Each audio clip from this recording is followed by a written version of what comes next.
Hello and welcome to Wellness Wednesday. Welcome, welcome. I'm going to give everybody just a second to pop on here, get a sip of water.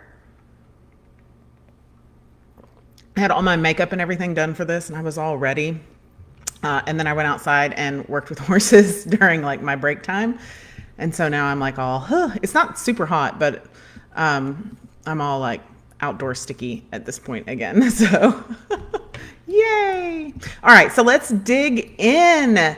Today we're talking about EMFs, electromagnetic frequencies.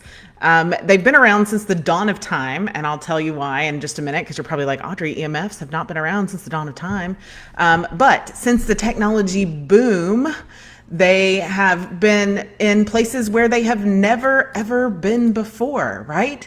So there are cell phones and Wi-Fi and all the things, because EMFs are everywhere, but did you know that it's also sent out from the sun? So today we're going to talk about EMF. We're going to talk about it as a root cause, and we're going to talk about the number one most important thing you can do to protect yourself from EMF. And it does not involve buying any EMF blockers. So stick around for that. If I'm just popping in your newsfeed, I'm Audrey Christie. I'm a functional and integrative nurse, nutritionist, and energy medicine practitioner, and I help women heal from the root cause. I help women heal from autoimmune disease, chronic illness, those symptoms that just won't go away, right?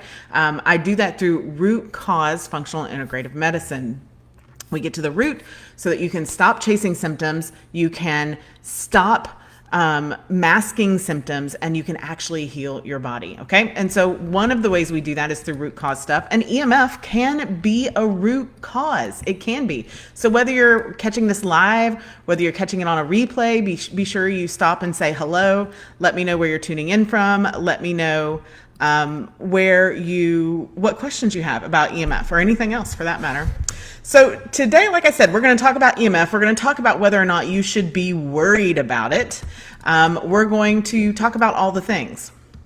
So EMFs, they're created by everything, right? Anything that generates power, whether it's electronic or whether it's in nature. So the sun generates power and radiation and EMF. It generates electromagnetic frequencies. Now, as technology has advanced, the technology that allows me to talk to you and wherever the heck you are, and me from North Texas, we know, not just general technology, medical technology, all of those things. We know that all of these things contribute to what they call cyber smog, what they call these electromagnetic frequencies that people will, say they're sensitive to or allergic to. I've even talked to people who have deep allergic symptoms when they get around EMFs. About 90% of the space, of the cubic volume of the air in the world is polluted by EMF. And I use quotes because it's not really pollution. Like, we can't live without it. We can't escape it, right? So EMF stands for, like I said, electromagnetic frequency. And there are different energy levels of it. There's super high energy EMF, and that's things like X-rays, like gamma rays, or even higher energy than that. There's ultraviolet rays from the sun. And then there's kind of microwaves would also fall into that high energy EMF range. So if you're using a microwave, I'm not going to tell you not to use it, but you probably shouldn't. I have one. Whoop, there it is. It came in the house, but it's very rarely used. It stays nice and squeaky clean. There's also kind of those low to mid frequency EMF things that come from many household appliances. Sometimes people will classify a microwave oven in that low to mid range frequency, but if you go into a business that is regulated by any sort of entity like OSHA, they are required to have radiation warnings on those, because despite having a built-in Faraday cage, they leak a lot of radiation. Never, ever, ever. If you do use a microwave, and I'm going to go off on a little tangent here, never, ever, ever stand in front of it, okay? And I can't tell you, I probably had my brain completely fried, because when I was a kid, I'd look to watch the food cook, to make sure it wasn't going to spill over so I didn't get in trouble or have to clean the microwave. Either way, not much fun. Cell phones, hair dryers, washing machines, power lines, TVs, iPads, anything that has a connection and electricity has EMF. So what's happened over time? What's happened over time to our EMF levels? More and more devices have come online over time, right? More and more things have wireless connections. Just in my 40 years on the planet, we had wired phones, right? Phones that were wired. And then we had cordless phones where the base was still wired, but it was a cordless connection to the base. And then we had cell phones, the bagged phones first. And then I had a giant Nokia phone. It's about the size of a portable phone. And now we have these little guys that never leave our hands, right? And now we're giving them to our kids. We're like, here's your cell phone. Use it, play on it. Or here's your iPad. Here's your giant cell phone. Use it, play on it. And these things are everywhere, right? Even things like we're not taking things away. Things are not going to become less connected. Things are going to continue to become more and more connected. And as we have connected more things, there of course has been more research, more data-driven information about how and why these things could be dangerous. Is it enough if your house is connected, if you have wireless stuff, if you have a cell phone, is it enough to damage our DNAs? Is it enough to shift atoms and molecules around in the body? Is it enough to make them vibrate? And what kind of impact does that have on our health long term? Because this is new, right? We haven't been doing this for 100 years. There's not there's not a long-term database. It's getting there, right? But the data that we have now shows us that EMFs are absolutely radiation. They are forms of dangerous radiation, and they are even a carcinogen. They've even been marked as a carcinogen. I'll get it out in a minute, right? So here's the thing. Most other carcinogens we can escape, but you can't escape EMF. Now, years and years ago, when we really started looking at these forms of radiation, wondering about the health problems that could be associated with them, how do we protect ourselves from the EMF, the first initial thought process, the first initial plan was to block them. Well, hell, we'll just block them. I won't have Wi-Fi in my house. I will build a Faraday cage around my smart meter that blocks it from the inside of the house. A smart meter, most places have them now, I think, but it's an electric meter that sends a cell signal to the electric company with all of your usage data, right? Well, now the water meters have smart meters on them. Security systems, our security system has its own cell signal. The internet, is wired to the house. At our old place was wired to the house and then broadcast via Wi-Fi. Here, it's an air signal from the back of the pasture to the house, right? Farm life problems. It's an air signal from the back of the house, from the back of the pasture to the house, and then another signal into the house, and then a Wi-Fi signal broadcast to the house. So the initial strategy was to block these things, to put a Faraday cage around your phone, right? A Faraday cage is a little metal cage, kind of like what you see if you open your microwave door. The glass part, it's that metal netting in between the glass.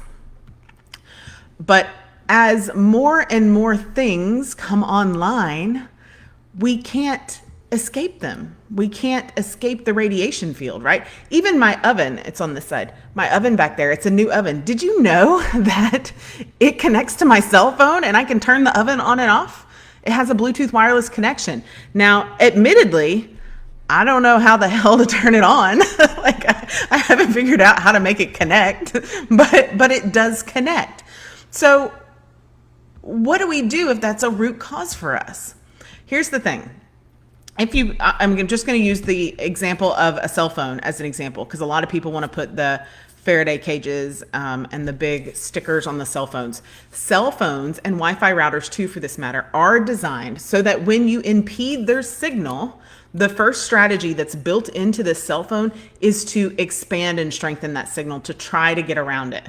So if you have some sort of device around your phone that blocks that signal, it might, if it's a one-sided deal, which a lot of them are, it might block the signal from this side, but you're magnifying the signal from this side. So if you go to stick it in your bra, wrong side out, then you're magnifying the signal towards you, or in your pocket, or if it's in your back pocket and it's the right side out, you're still irradiating everywhere that is not covered by that cage, because it is designed that, because if it wasn't, then you'd be mad if you didn't have a signal, right? And so it's designed to boost that signal.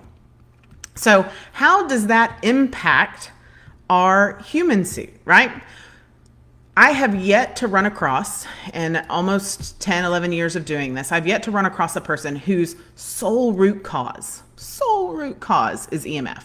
I've worked with a lot of people that are EMF sensitive, but I've yet to work with someone whose sole root cause is EMF, because all disease processes, all symptoms, they are trees with many roots, okay? So EMF can be one of those roots, but they're not going to be all of those roots.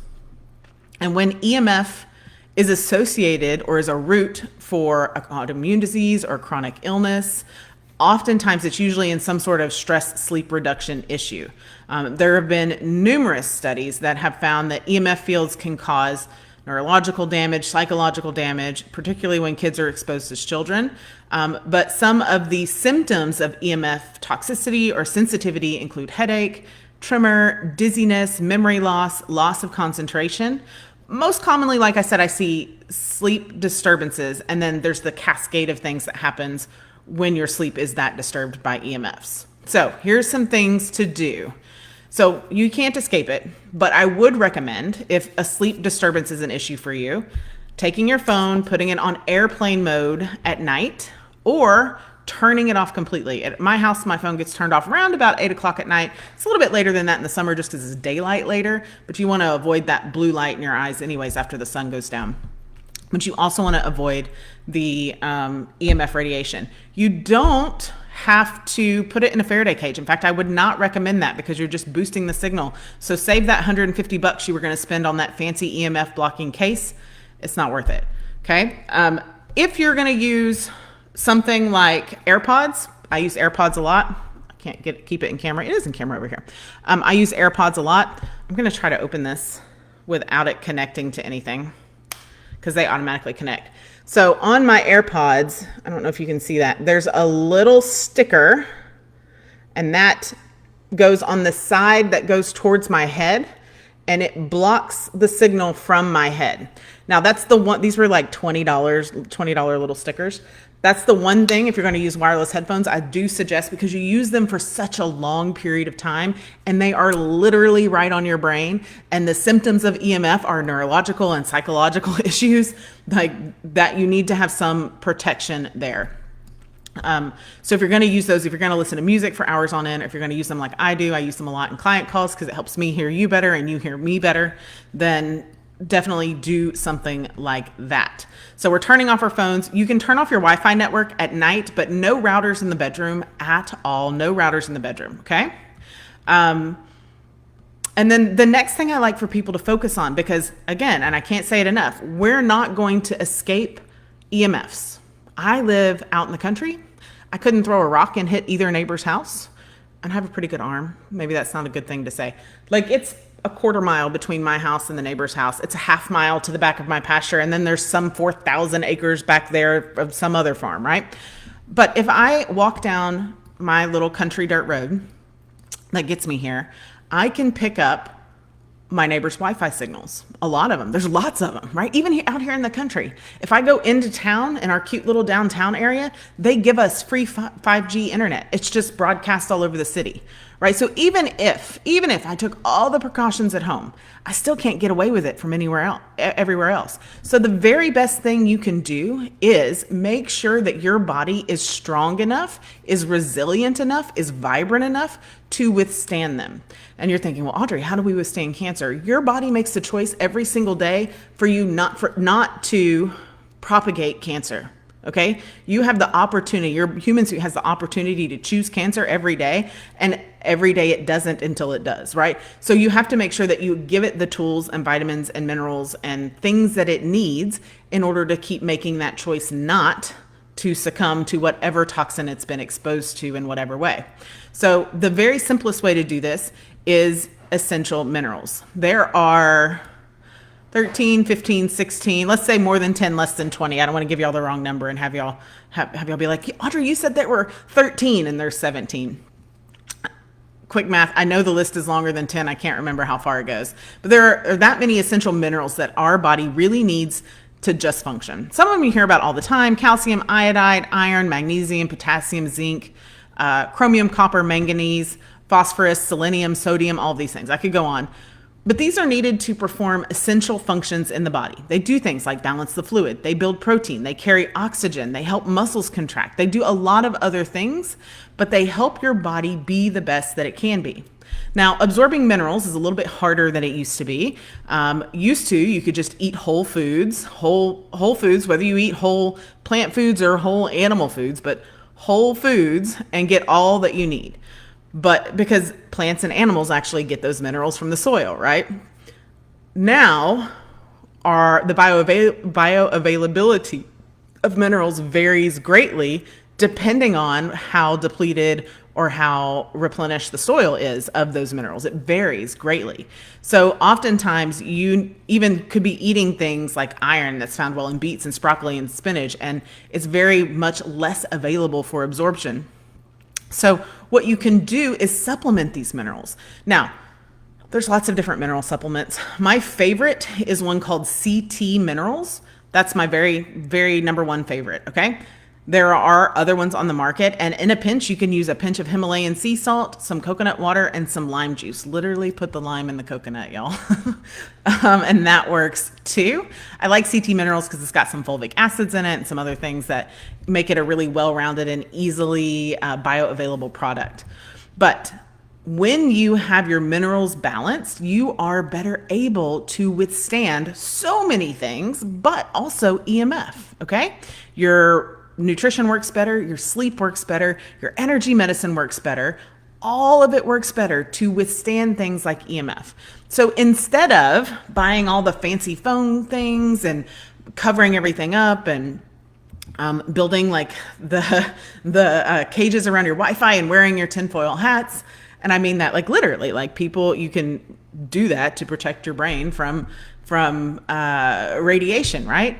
Instead of doing all that, save all your money, do something like CT Minerals, or like I said, lime in the coconut with a pinch of sea salt, and make sure that your body has the tools that it needs to continue to be vibrant or to fight this stuff off, okay?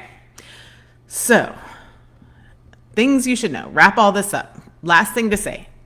EMFs are everywhere, and we're not going to escape them. We're not going to get rid of them. You're not going to avoid them. So what you have to do is make sure that your body is as resilient to them as possible to mitigate any possible side effects, okay? Because we're only going to get more, okay? Prevention, an ounce of prevention is worth a pound of cure. Isn't that how it goes? It is triply, doubly, 10x true for EMFs. Okay. Now, so there's two things I want you to take away from this episode. Number one, EMFs are everywhere. Number two, I always want to remind you that chronic disease is reversible. Autoimmune disease is reversible, and we're going to talk about two big ones over the next 2 weeks. So I hope you'll come back and check those out. We're going to talk about type 2 diabetes, reversing it in 3 weeks. That's going to be next episode 172. And then episode 173 is one that people are going to be upset about, but we're going to talk about reversing type 1 diabetes. So I hope you'll tune into that. As always, friends, I am always rooting for you. Make sure you drop any questions or comments below. I would love to hear from you. Oh, I'll take this opportunity. This morning we did the group live Q&A in the Root Cause Revolution. That is my paid membership group. And so it's kind of for people, if you're looking to DIY your healing journey, but also have lots of handholding from a practitioner and have the support like you're paying for a one-on-one practitioner, then it's definitely something you want to check out. It's a monthly membership. We have an incredible community there. People tell me all the time that it has been more effective for them than spending thousands of dollars on health coaches and all this good stuff. Membership's jam-packed with people from all over the world. We do 2 live monthly Q&As, a monthly live energy healing session, and then we usually have some sort of masterclass where we dive deep on a topic, either one that they've requested or something from the healing phases. You get 5-phase healing journey that has videos and assessments and a full video vault. You get savings on practitioner grade supplements. You get savings on lab reports and savings with one-on-one appointments with me should you need them. So I highly, highly encourage you to check that out. audreychristie.com/membership. I'll be happy to put that in the comments as well. So as the technology, I feel like that soap opera, as the world turns, but honestly, as the technology grows, make sure you do your best to protect yourself. And I will see y'all next week talking about type 2 diabetes, reversing it in 3 weeks. Mwah! I'm always rooting for you, and I'm so grateful for you watching. Bye.